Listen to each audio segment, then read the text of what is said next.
a preocupação fiscal não é só com o tamanho da conta, mas é com a credibilidade da gestão pública e o que sobra para 2023, né, Tomás? Como é que você está vendo esse avanço aí na ousadia da irresponsabilidade fiscal? Olá, de volta.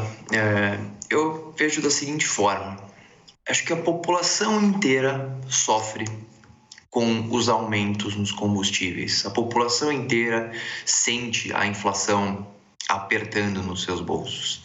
E principalmente as famílias mais pobres são aquelas que mais sofrem com o aumento da inflação. Então, quando a gente vê o governo direcionando uma política fiscal extremamente cara, dando o exemplo, por exemplo, dos caminhoneiros, o que é difícil de entender é por que só a classe dos caminhoneiros tem direito a esse benefício adicional, enquanto todas as outras pessoas não têm.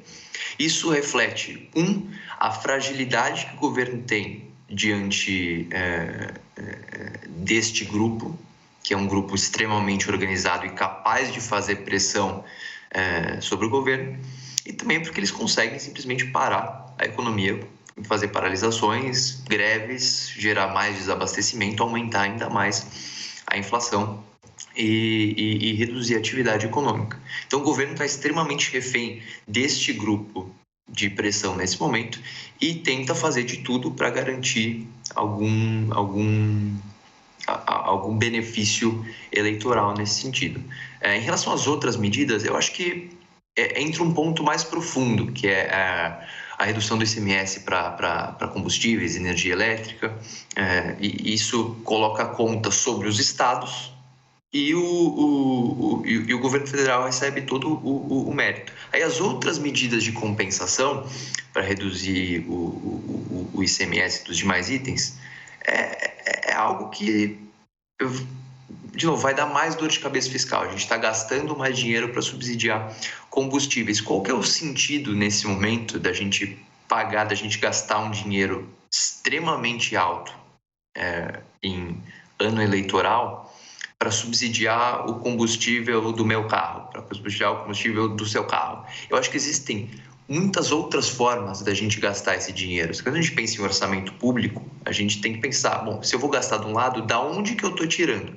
Eu acho que esse dinheiro poderia ser muito melhor usado em políticas focalizadas que reduzissem desigualdade, reduzissem o nível de pobreza e não necessariamente subsidiassem o combustível de pessoas como eu que não precisam disso. Quando a gente reduz o imposto, isso afeta a população no geral. Então, eu vejo com muito receio essas políticas como uma estratégia quase desesperada para ter dividendos eleitorais.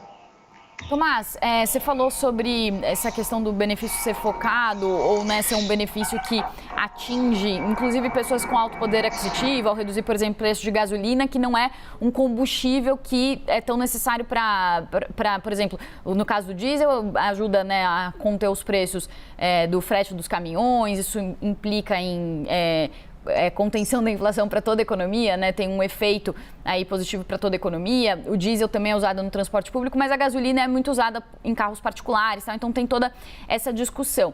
E aí, quando a gente olha esse gasto, que pode chegar a 58 bilhões de reais, isso é quase ali, se a gente, grosseiramente, né, o que tinha de gasto de Auxílio Brasil e que agora chegou a 90 bilhões de reais com a ampliação, né, do Bolsa Família para o Auxílio Brasil nesse ano. Então, a gente está falando de quase, com essa PEC, quase o gasto que se tem com o programa Auxílio Brasil no total durante um ano. Eu queria que você rapidamente falasse sobre essas implicações de como que esses gastos se revertem em risco fiscal, inflação, para quem está nos escutando entender quais que são as implicações, porque não é só a redução de preço, né? Tem os efeitos colaterais que acabam também prejudicando a economia por outro lado.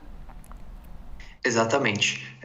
Eu acho que o primeiro ponto é que se o governo gasta dinheiro para reduzir impostos sobre gasolina, também é um subsídio sobre combustíveis fósseis em um momento no qual o mundo caminha para energias mais sustentáveis. Então, eu acho que esse é o primeiro problema disso. O segundo problema, como eu já falei, ele não é focalizado. Ele é um gasto excepcionalmente alto, como você colocou, e que traz efeitos tanto para as pessoas mais ricas quanto para as pessoas mais pobres, sendo que esse dinheiro poderia ser muito melhor utilizado de forma focalizada. E o terceiro é que isso tem um risco fiscal. Quando a gente pensa que este dinheiro que o governo não tem vai ser gasto por questões eleitorais, ele se endivida para pagar esse dinheiro que ele não tem. E essa dívida é capturada, é percebida pelo mercado como um risco.